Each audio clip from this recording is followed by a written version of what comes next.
Бир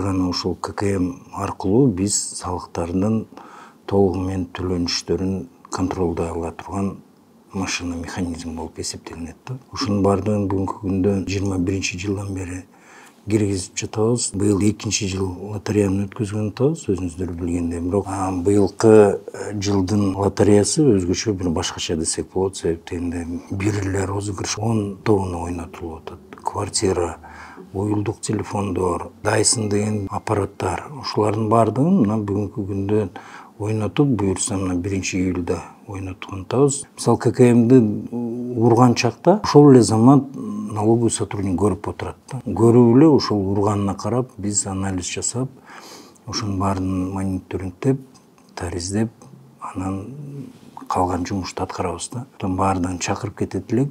Эгерде биз патриот болсок, ушунун баардыгын мамлекетке түшсүн, ишкерлердин баардыгы таза иштесин деген болсок, анда ушул ККМге өтө чоң көңүл буруш керекпиз. Эт тармагын алсак, бүгүнкү күндө мисалы жылдын башынан айына Кыргызстан 100 тонна чочко жеп атыптыр. Ошол эле убакта соядан 125 тоннадан айына жеп атыптыр. Мал эти менен кой этин аралаштырып сатышып атат да бүгүнкү күндөчү. Ошону колдонушса 2 эсе мал этине караганда арзан болот экен да. Ошонун негизинде булар пайдасын көбүрөөк көрүп болуп атпайбы? Бунун баардыгын биз качан тактап, качан жөнгө айта алабыз? Эгерде ошол сизге кассовый чекти берген болсо, анда ошол кафе ресторандардын баардыгы получается бүгүнкү күндө таза иштеп атат. Анда алар расход жагын көргөзүшсө, анда ошол киреше жагында көрүнөт. Ошол убакта биз бирактан туруп карап айта алабыз да, мисалы, могу кафе мынанча эт потребление кылат, могу кафе томат или там химиядан потребление кылат. Ушунун баардыгын биз качан көрө алабыз? Качан кассовый чекти бергенде. Эгерде кассовый чек бербей аткан болсо, значит бир жашырган маселеси бар. Мисалы, былтыркы жылы биз аябай күрөшүп атканыбызда элдин баардыгынын жана жерде ККМ кереги жок дешип аткан. Бирок биз ушул ККМ аркылуу киргизип, канча деген бул жерде бизде Кыргызстанда, Бишкекте Мемин деген магазиндер көрсө, алар Россиянын магазиндердин сроку өтүп кеткен товарларын ошолорду алып келип сатышкан. Азыр ошону сата албай калышты.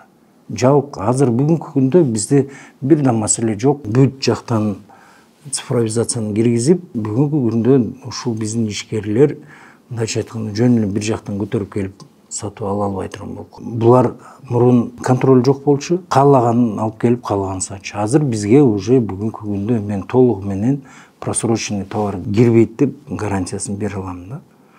Себептенде биз максимально бар жөн көрүп атабыз. Тартипке салып, бүт бардык продукты питаниялардын баардыгын түзүп бергиле деп туруп, мен ойлойм, ушул жарандар өздөрү эле кайрылышат ушул убакыт саатысы келгенде. Баа саясатына биз кирише албайбыз, бирок мен айтып кетет элем, бүгүнкү күндө ар бир ишкерлерибиз сатаардан мурун негизинен ушул салыкты камсыз кылып туруп анан сатат.